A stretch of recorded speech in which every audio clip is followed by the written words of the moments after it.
मौजूद है, एक खलिहान में मौजूद है जहां पर धान की कटाई करने के बाद धान की ओसाई की जा रही है।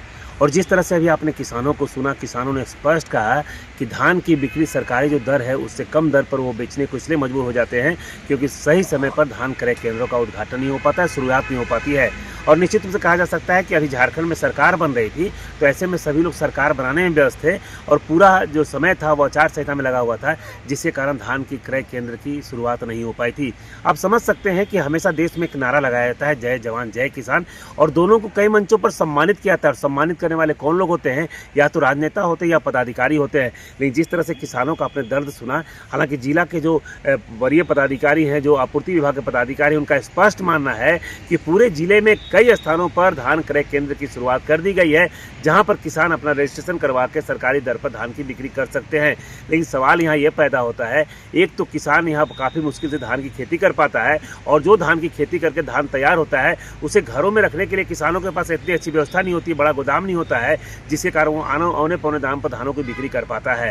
अगर प्रशासन की ओर से और सरकार की ओर से ऐसी व्यवस्था होती कि उसके खलिहान से ही, जैसे ही खलिहान में धान आया और धान की खरीदारी कर ली जाती, तो निश्चित रूप से किसानों को इसका अच्छा लाभ मिल सकता है। लेकिन कहा जाता है और लगातार ये बात विश्वास भी दिलाई जाती है हर सरकार की ओर से कि किसानों को इस बार औने पौने दाम में धान की बिक्री नहीं करनी पड़ेगी, सही रेट में किसानों की धान की खरीदारी की जाएगी। लेकिन आपको जानकर आश्चर्य होगा कि एक माफिया तंत्र आज भी धान की खरीदारी में लगा रहता है, जो इन किसानों से औने पौने दामों पर धान की खरीदारी करके बड़े गोदामों में उन धानों को रखता है और फिर कहीं ना कहीं वो ऊंचे भाव करके उन धानों को बिक्री करता है और अच्छी खासी कमाई करता है। तो निश्चित रूप से कहा जा सकता है कि हमारे जो अन्नदाता हैं वो लगातार परेशान हैं, लगातार वो कहीं ना कहीं दर्द झेल रहे हैं, पीड़ा झेल रहे हैं।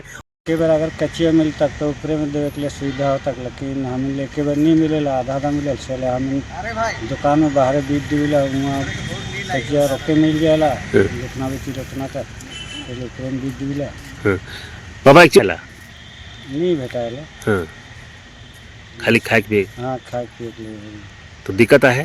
हाँ, दिक्कत है। अगर सही रेट भेटाता खले, हाँ, सही रेट भेटता था क्वालिटी के होता, लेकिन तो सही रेट नहीं भेटा, सही दिक्कत होएला। दिक्कत होएला। हाँ, दिक्कत होएला। तभी दुकानें में बेचते हैं। हाँ, 20 रुपये करके बेचते हैं। क्या है सरकारी रेट में? सरकारी रेट हम लोग को मालूम नहीं है। क्या सब जगह लैंपस में तो धान खरीद रहा ना? वो सब मालूम नहीं है, इसी के लिए हम लोग वहाँ नहीं बेचते हैं। तो कितना दिन पहले धान बेचे आप लोग? हम लोग 20 दिन पहले, 20 दिन 1 महीना पहले बेच दिए। हाँ, और क्रय केंद्र अभी खुला है? हाँ। तो थोड़ा का नहीं है पता रहे आगे से? नहीं पता था। हाँ। हाँ। तो अगर पता रहता खले तो? हाँ, तो बेचते हैं। बोलो बोलो, एक बार में पैसा एक बार भेटाला? नहीं, पैसा एक बार में तो नहीं मिलता है। हाँ, सेले बाजार में। हाँ, बाजार में बेचते हैं थोड़ा थोड़ा करके। तो वहाँ बच्चे कच्चे मिल जाए एक बार में? हाँ, मिल जाता है। तो दिक्कत है सरकारी में बेच ले? दिक्कत तो कैसे नहीं रहेगा, इसमें दिक्कत है। हाँ, खाना में सस्ता में बेचते हैं तो फिर जितना तो करते हैं उतना तो कमाई भी नहीं करते हैं। क्या नाम है आपका? मेरा सोनू था। धान कब बेचते हैं आप लोग? जल्दी क्यों बेच देते हैं? हम लोग बेचते हैं, मूसा उसा खा देता है, इसी के लिए दिक्कत होता है। हाँ, दिक्कत होता है। मतलब क्रय केंद्र खुलने से पहले ही आप हाँ, लोग बेच देते हैं। हाँ, बेच देते हैं। अगर यही परिस्थिति रही तो निश्चित रूप से आने वाले दिनों में अगर किसान खेती से अगर बेरुख हो गया तो आने वाले समय में पूरे देश के सामने खाद्यान्न की बहुत बड़ी समस्या पैदा हो सकती है। ऐसे में इन किसानों के दर्द को समझने की आवश्यकता है, किसानों की समस्याओं को समझने की आवश्यकता है, और धान क्रय केंद्र हो उसकी सही समय पर शुरुआत हो जानी चाहिए। धान की कटाई से पहले उस केंद्र की शुरुआत हो जानी चाहिए, ताकि धान काटने के बाद, उसाई करने के बाद सीधे किसानों के खलिहान से गोदामों तक धान पहुँच जाए और किसानों को अच्छी रेट मिल पाए। पता नहीं ये व्यवस्था कब लागू होगी, लेकिन अभी भी किसान हमारे जो है अन्नदाता हैं वो लगातार परेशानी झेलने को मजबूर हैं। 99 न्यूज़ के लिए गुमला से सुशील कुमार सिंह।